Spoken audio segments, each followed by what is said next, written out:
The invitation arrived on a rainy Thursday. Ivory cardstock embossed with deep navy ink. It announced the Whitmore family's annual reunion, this time in Boston. I turned it over in my hands, remembering the dismissive glances and tight-lipped smiles from years past. My name is Calla Whitmore, though in the business world you'd know me as Calla Monroe. 17 years ago, I was the disappointment, the dreamer who declined a position at Whitmore Global to study event management in Chicago. The reckless one with no future. My phone lit up. It was my cousin Elise. I picked up. "Calla," she trilled, falsely cheerful. "Did you get the invite?" "I did." "Well, just a heads up. This year's gathering is extremely upscale. The Fairmont Pavilion is, very exclusive. You get it, right?" I looked across New York City's skyline from the executive suite of Monroe Luxe Events. I had to bite back a laugh. The Fairmont? My flagship property.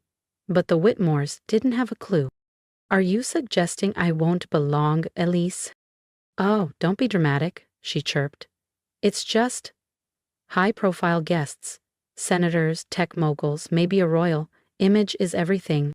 Translation: they didn't want the old failure ruining their show. "And who chose the venue?" "Me," she said smugly. "Dad said I have an eye for prestige. The Fairmont's the crown jewel of Boston. Took some serious strings to pull it off." I smirked. "Those strings were emails through our VIP client portal, personally approved by me at a 50% markup." "Sounds like hard work," I said smoothly. "Oh, you have no idea," she gushed. "The owner, C. Monroe, is famously private, but their staff bent over backward once they heard it was the Whitmores." Of course they were. I had instructed the staff to roll out the red carpet. "Anyway," Elise said breezily, "I'm sure you understand. Maybe next year. If you've moved up from that tiny inn you opened in Chicago..." That tiny inn had launched my entire brand. "But sure, Elise, maybe next year." "The inn?" Elise mocked. "It was actually my pilot property, where I tested the innovations that eventually made Monroe Luxe Events a top name in luxury hospitality. But the Whitmores had stopped tracking my life long ago." "Something like that," I replied coolly. After hanging up, I leaned back in my leather chair, the muted bustle of Manhattan streets muffled by the double-insulated windows. Old memories came rushing in. 17 years ago, I graduated from Northwestern with a degree in event management, filled with ambition and exactly zero family support. "You're planning parties for a living," my father had barked. "No Whitmore caters to anyone." But I did. I planned, served, hauled, coordinated. I didn't just want to host events, I wanted to redefine them. And to do that, I needed to master every aspect from the ground up. Within 4 years, I opened my first venue, the Willow House. It sold out months in advance. Now, at 34, I own 18 premier venues and resorts across 6 countries. The Fairmont Pavilion, the chosen site for the reunion, was my masterpiece. A blend of historic Boston architecture and cutting-edge design, it had won Venue of the Year twice.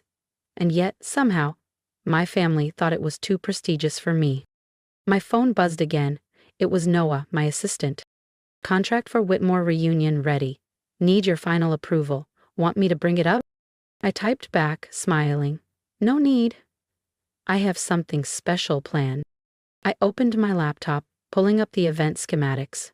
If they thought I didn't belong, they were about to learn exactly what exclusion felt like.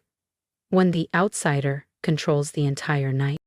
Every detail passed through my hands, the lighting cues, the champagne list, the keynote timing, even the subtle scent infused through the ventilation. I was crafting an unforgettable experience. Memories flickered, like when they made me sit with the caterers at Uncle Gregory's gala, or Elise's wedding where she accidentally placed me next to the janitorial staff, claiming it was more my speed. I'd already been CEO of 2 companies by then. They never asked about my work, never even Googled my name. Only my younger brother, Owen, ever stayed in touch. He called just as I finalized the plans. "Calla," he said gently, Elise told me she asked you not to come. I'm sorry. Don't be, I said, signing the last form with a flourish. Actually, I could use your help. Can you make sure everyone arrives right at 7 p.m.? Why, what's going on? Let's just say, the Whitmores aren't the only ones with influence around here.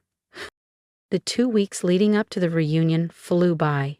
I was hands-on, down to approving the shade of the hydrangeas. If they wanted luxury, I was about to give them a masterclass. The Whitmores loved appearances. They were about to be part of a very different kind of spectacle. The night before the reunion, I walked the marble halls of the Fairmont Pavilion, watching the final preparations.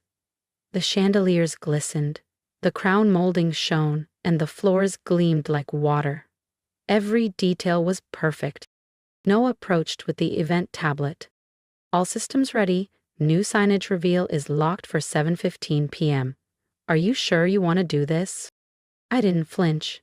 I thought of every stifled laugh, every cold shoulder, every dismissal. Absolutely. It's not every day you get to host your entire family in your own venue. I smiled, already imagining the moment.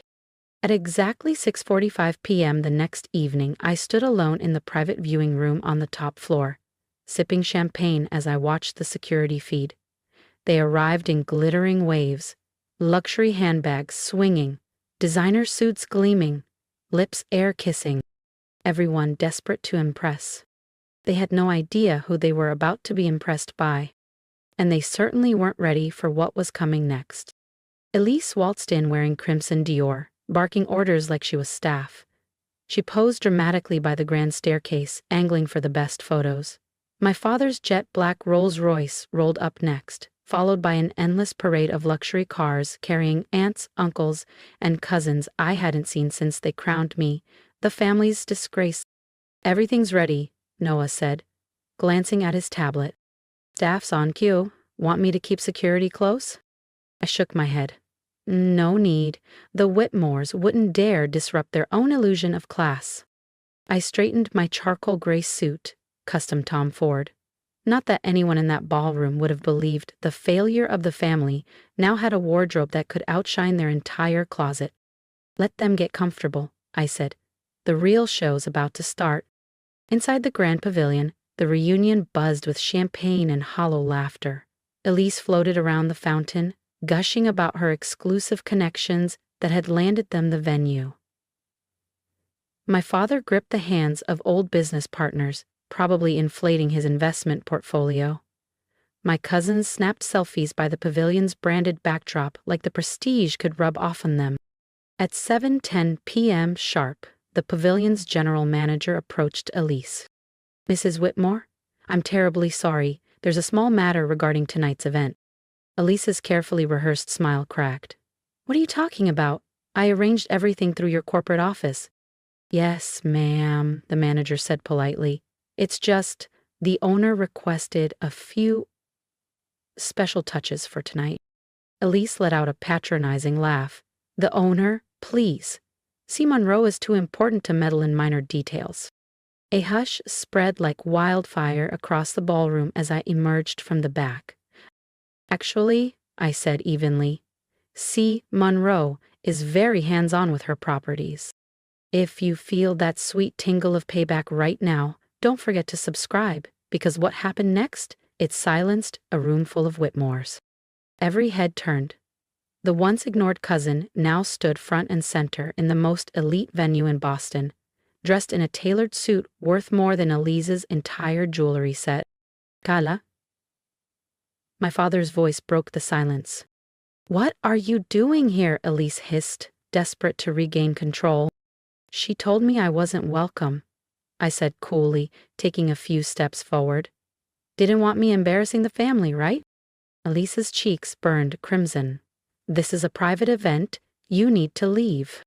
No, I said, smiling. I really don't. Noah, standing discreetly by the media table, tapped the screen of his tablet. The massive LED wall behind the stage flickered to life. First, the pavilion's logo. Then, in sweeping, unmistakable text, owned and operated by Carla Monroe, née Whitmore. founder and CEO of Monroe Lux Events. Gasps rippled through the room. A champagne flute slipped from someone's hand, shattering against the marble. Elise stood frozen, mouth ajar. That can't be real. I pulled a sleek leather card holder from my pocket and casually flipped it open. Would you like a business card? I asked sweetly. Or perhaps you'd prefer the property deed. I gave the folder a gentle tap for emphasis. My father took a shaky step forward, voice cracking. You own this place. And 15 others, I nodded, including the inn you mocked, the little project that sparked a luxury empire. Old wounds flashed in my mind, being sidelined, snubbed, laughed at behind closed doors. But tonight wasn't about bitterness, it was about closure. All these years, I said quietly, my voice carrying through the stunned silence. You were too busy looking down on me to notice what I was building. I locked eyes with Elise. And the modest inn you joked about? That was my prototype, my testing ground, the foundation of an empire you're now standing in. Noah stepped forward, placing elegant navy folders into the hands of key family members. These, he announced, contain a welcome letter from Miss Monroe and tonight's detailed invoice. Inside, each folder contained the truth. A company profile of Monroe Lux Events, press clippings, awards, and a polite but steep invoice for the entire evening, billed at the prestige client rate. Elise's hands trembled as she opened hers. I smiled, serene. This was my legacy, and they had just walked straight into it. Elise snatched her folder, flipping through it with trembling hands. Her eyes widened. This rate, this is above market. About 50% above, I confirmed lightly. A family surcharge. Consider it. Overdue interest. From the back of the room, Owen let out a low laugh. A few others followed, hesitant at first, then more freely as the tension cracked like ice underfoot. My father's mouth flattened into a grim line. Why didn't you ever tell us? I met his gaze evenly. Would you have listened? He said nothing. None of them did. But in that stretch of silence, I heard every unspoken regret. 17 years ago, I said clearly, you told me no daughter of yours would ever wait tables, clean rooms, or serve people like a servant. I smiled, letting the pause draw out. Well, you were half right. Another bait.